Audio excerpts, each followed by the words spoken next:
AAA, call me Shape. And today I'm reacting to a video titled 46 Mom Arrested While Breastfeeding for DV. Let's get right into it. My abuser got me arrested when my daughter was 6 months and I spent a night in jail in Chicago while I was breastfeeding. And I remember standing at the top of the stairs listening to the police tell him, if you just want a police report for a paper trail, just go down to the station on Monday. You don't have to do this.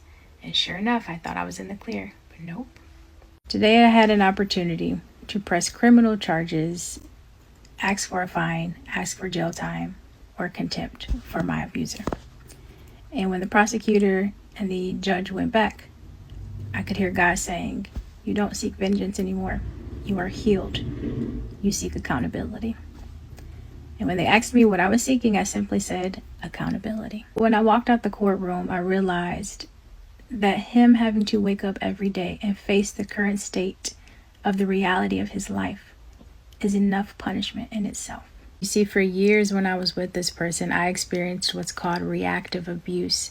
And it's when someone does something to trigger you or provoke you and then you react. It's all about gaslighting you. And I didn't have the terminology back then, and so it really played a role into my identity. But today I got to mindfully react, and I didn't give in to the narrative that he would try to say I would do. I wasn't the bad person that he has tried to portray me as. And he may never get the revelation of what really happened today, and that's okay, because today was not for him, it was for me. I need you to always remember to seek vindication, not vengeance.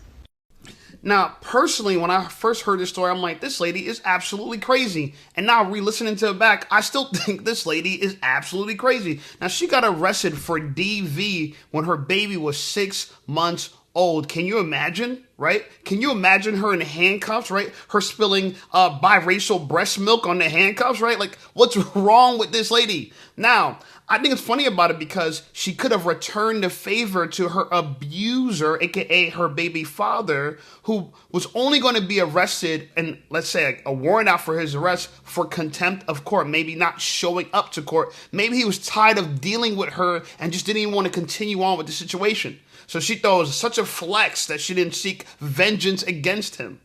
And mind you, she's just doing this to fool you. Now, I'm not fooled. I'm not fooled. I've seen other videos by this girl, and I think she's even crazier. Take a look. I have been co-parenting with God for the last 6 years, and I'm sitting here waiting on my daughter to finish occupational therapy. And oddly enough, I was taking some notes on declarations that I say over her every day.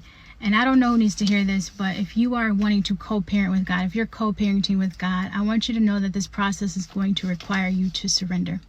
Can you surrender your plans when you have to send your baby to that other parent's house and you know that it's not an environment you want your baby in? Can you surrender when court is not going well? Can you surrender and trust and know that God has your back?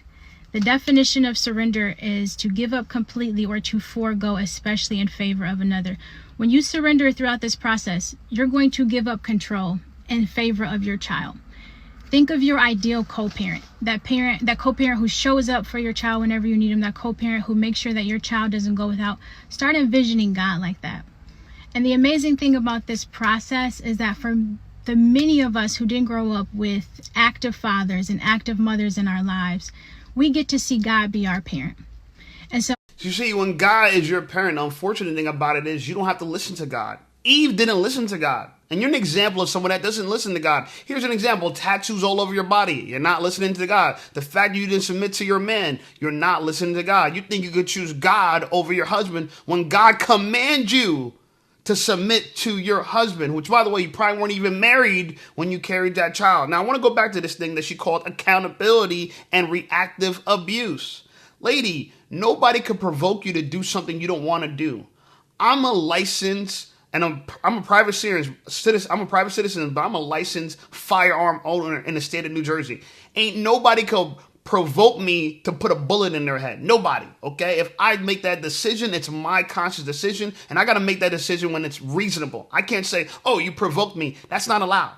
Okay, that's not permissible. So this idea that someone provoked you, it's not acceptable. Now that she's saying she's co-parenting with God, I really frown upon on this because, again, God, we can't hear God's voice. We can read his words, and you're not obeying by his words. Okay, he wants the father in the child's life. And she said herself, she didn't want her child at the other parent's house. She didn't want them there. Okay, she's a control freak, but she's trying to appeal to other people like she's soft and she's thoughtful. And by the way, anytime you see tattoos on a girl like this, you gotta know it's a red flag. You gotta know it's a red flag. Anyway, I found another video I thought was interesting. Take a look. So, I met this guy. Famous last words, right? So I meet this guy, and I'm walking down the street with my friend after this workout thing. He driving in his car, and he's like close to a red light, so he going slow. So I see him, he see me, we see each other, we looking at each other. And then he say that he loved me out the window, loud. And I look, and I was like, who are you talking to? He was like, you. And he say something, I don't remember what he said, but he said he's going to make a U-turn so he can turn around and talk to me. And I said, okay, cool. So, whatever. Me and my friend waiting. He parks his car. He has a really nice car. Not a normal nice car, a really nice car. So I'm like, he a street pharmacist. This is what I'm thinking in my head. So I'm spotting all the red flags immediately. He gets out of the car. He's very nice, respectful to me, like whatever. And he ends up saying, one of us asked, he says, are you single? And I say, are you single? And I'm like, he's like, well, he says he puts his foot in his mouth a lot, but he said, I've never been in a legit relationship before. And I was like, oh, okay. But I was like, I didn't ask you that. In my head, I'm thinking, I didn't ask you that. But this is where men tell on themselves with me. The Holy Spirit makes them tell on themselves. It never fails. God will never, I am never. These ladies always back up the nonsense they say with God. Please stop it, lady. Please stop it. You seen a man jump out of a nice car and you automatically thought he was a drug dealer. You automatically thought. So that means that, you know what that tells me? That tells me and you that this girl grew up in the hood and the only people that had nice stuff did illegal things. Can you imagine that? And she thinks she's a ripe wife, girlfriend, whatever she thinks she is. She thinks she's of high quality, but she's been surrounded by men who are only successful when they commit crime. Because in her mind, crime pays, okay? So she's a super red flag, yo, super red flag. Anyway, I thought this video was interesting as well. Take a look. And if it's one thing that I learned this summer, there's a difference between a good guy and a good guy that's intentional. That's where we fall victim. We fall victim to the good guys. I got a promotion 3 weeks ago. And from the men who want to pursue me, I got many congratulations. But it was one man who was intentional enough to not only want to take me out to dinner to celebrate, but he also stopped by and gave me flowers and a handwritten card that says, congratulations, you deserve this. That, my friends, is intentionality. That, my friends, is what separates the men from the what? Boys. Don't fall victim to just the good guys. Look out for the intentional men. When she's saying this, she's telling on herself so bad.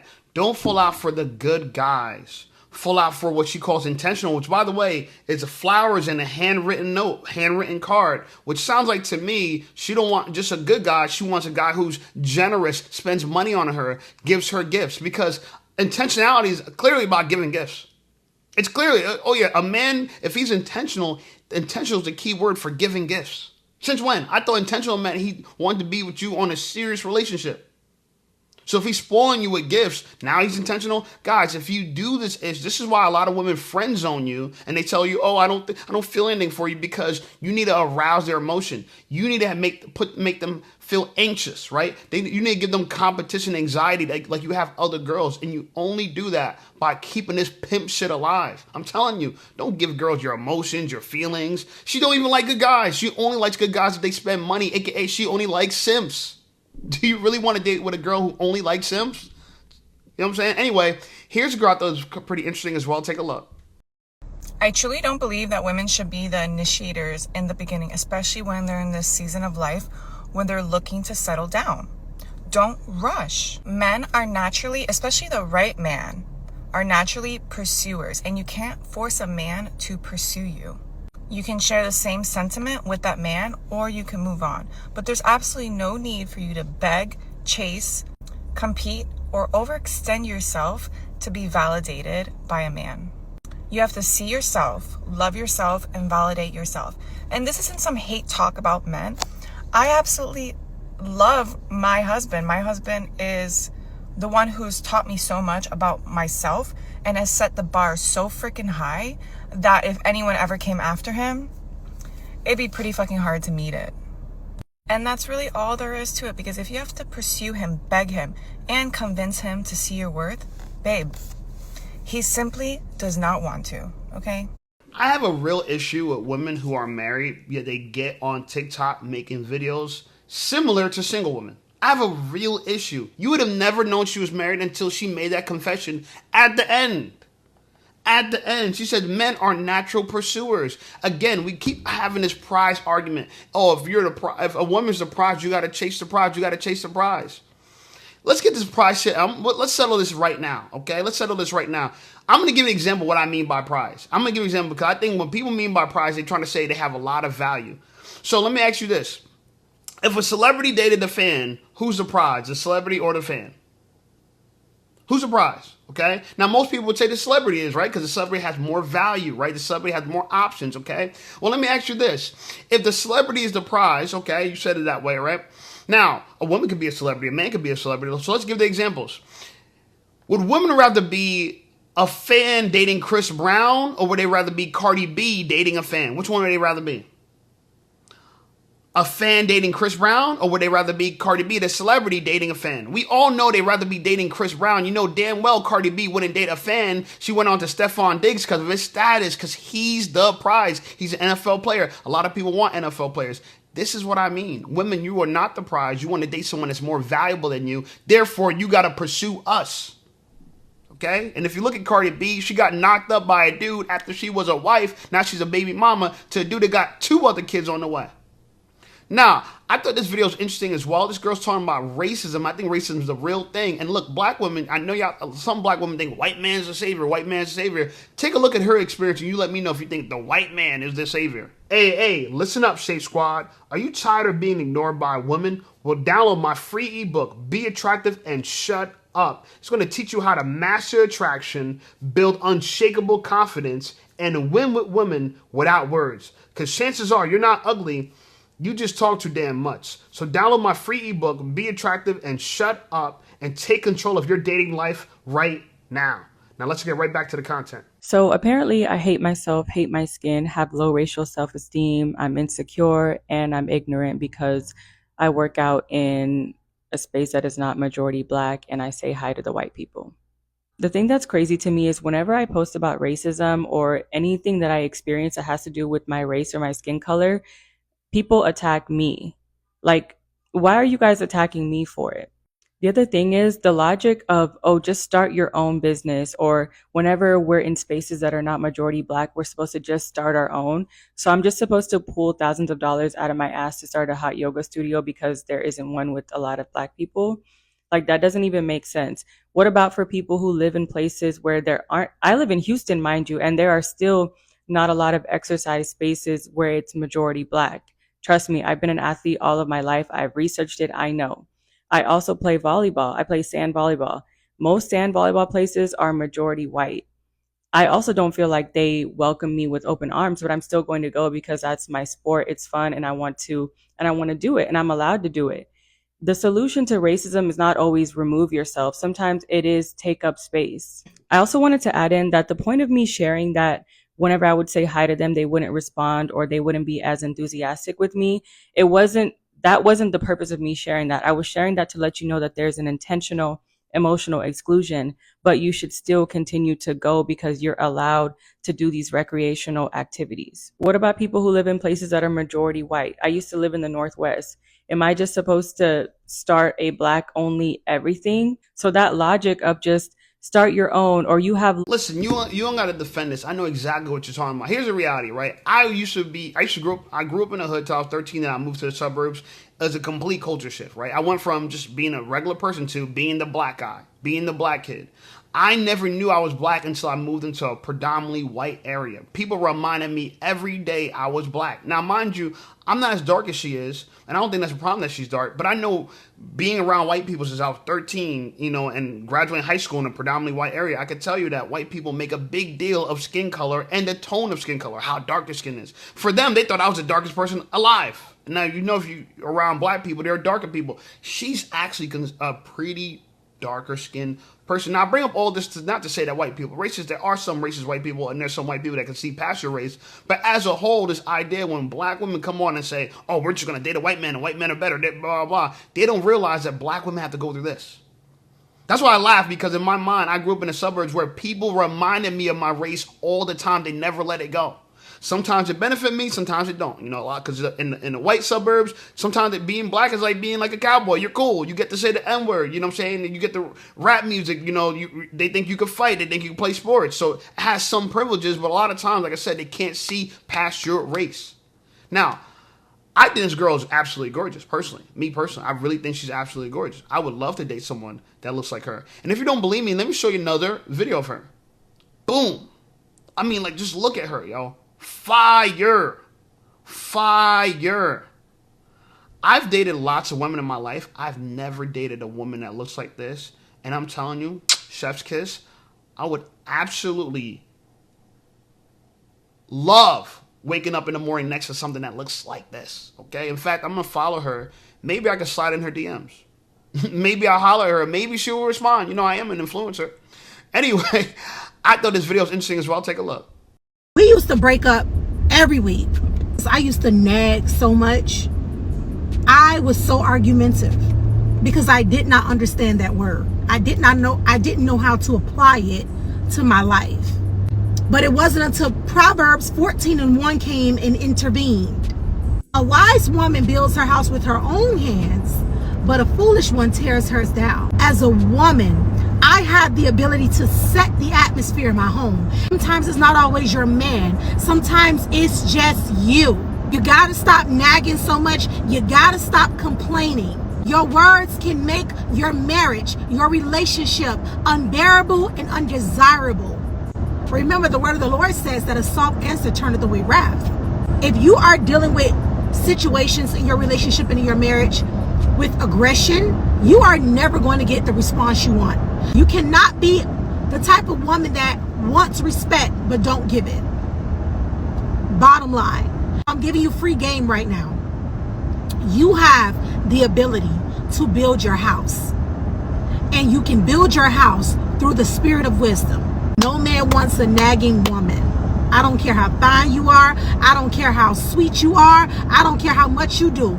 No man wants a nagging woman. And we definitely don't want a woman who's going to come online and make a video preaching God's words with a voice and a vocal tone like that. I just listened to her and my head hurts already.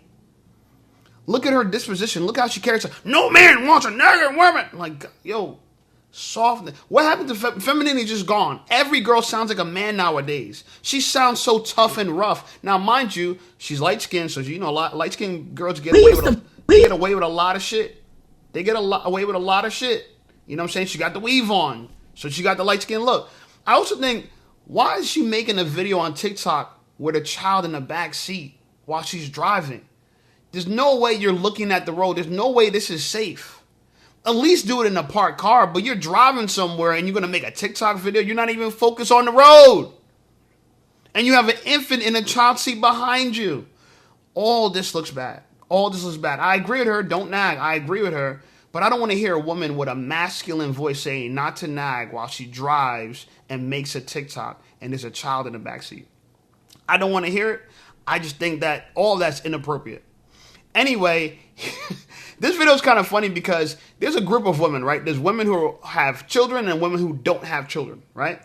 This lady, she's child-free. And it just seems to be this kind of competition, this argument, this constant dialogue between women without kids and women with kids. She talks about it. Take a look. And it's so hilarious how moms who are very triggered by child-free people, child-free content, come on here and they make videos, and then other moms are in the comments like, yeah, these women are just ultimately jealous and lonely and not happy with their decisions, so all they can do is talk about how moms aren't happy and stuff. They're projecting. When in reality, why the fuck would I want your life? I'm going to go down a list of things that you're currently going through that I would never go through. Your husband does not help with your children. He doesn't know their blood type. He couldn't take them to the hospital. He can't take them to the doctors. He does not know anything about your children. He makes you cook. He makes you clean. He makes you pick them up from school. He makes you also have a job. He makes you take care of them 24/7. When do you ever relax? He also spends 24/7 hanging out with his buddies. Like, he goes on the weekends and goes golfing while you have to take the kids to a mommy and me play date. How do you know? Okay, she just told on herself in the beginning of the video, because I agree. Women who have children do feel like women, the child-free content creators, or the child-free content movement, they're always projecting on women, talking about they're so happy, they don't want to have kids. Then why don't you just live your life happy? Why you keep focused on what you don't want? Why focus on what you don't want? Focus on what you do want. Why don't you focus? It's almost like, right, if I'm a sniper and I have a target in my crosshair and I'm thinking about everything outside the crosshair. No, focus on your target. If you're happy, you don't have children, then keep living your happy life. You don't have to make content talking about, oh, well, you're unhappy here and you're unhappy. Why does it matter if she's unhappy? It's not your life. So the idea you're gonna make a list of things that you feel like her husband's not doing, why? Women don't even know that just because you say that you're not bothered doesn't mean you're not bothered. Your actions speak louder than words. You're making content about something you say you don't care about. That doesn't make any sense. All the content I make, I care about. I care about women, so I make content about women. I care about people think, oh, you hate women. I wouldn't make content about women if I hated women. I don't spend time doing things that I hate. Especially a lot of time. I dropped over 500 videos this year. Trust me. If I hated women, I wouldn't do 500 videos about them. Trust me. I care about women. I want to see a change in women, and I want to make my effort into it. And I think it's just interesting overall, the nonsense we see online. I think it's fascinating. I actually have fun doing my job, okay? But apparently to her, she doesn't see that point. She didn't see that point. So I don't know how to save her. I don't know how to help her, but I don't know. What do you guys think? Comment below. Here's another video I thought was pretty interesting. This is the last video of the day, guys. I feel a little triggered by this video. Take a look.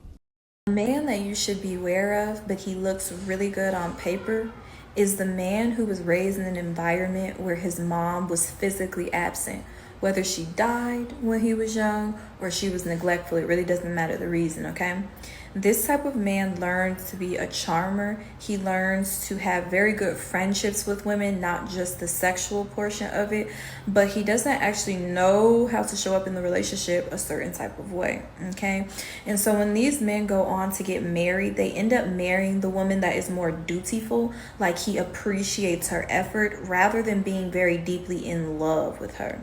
These men have never really seen that type of love be modeled, so they don't really know how to play it out themselves, okay? A couple of things I have a problem with this, right? Why are you upset that she says that? So she says he's good on paper, he's a charmer, he has good relationships with women, his friends, but his mom was absent growing up. That was my life. I grew up in a single father household. My mom was absent. I knew my mom, but I seen her maybe once a year or so, just like someone would see their dad if they grew up in a single mother household. Like that, very distant. But she also went on to say that when they choose a wife, they choose a woman that's dutiful and they appreciate her. What's the issue in that? Oh, but you don't truly love her. See, when people talk about these abstractions, you can never win. I'd be concerned maybe she didn't grow up with a father in her life. Because if I appreciate you and you're dutiful, where's the issue in that? I don't know. Maybe you guys know. Let me know in the comments. Like the video. Subscribe to the channel. Channel blowing up. I appreciate you guys. Check out some of my other videos. And I'll see y'all over there.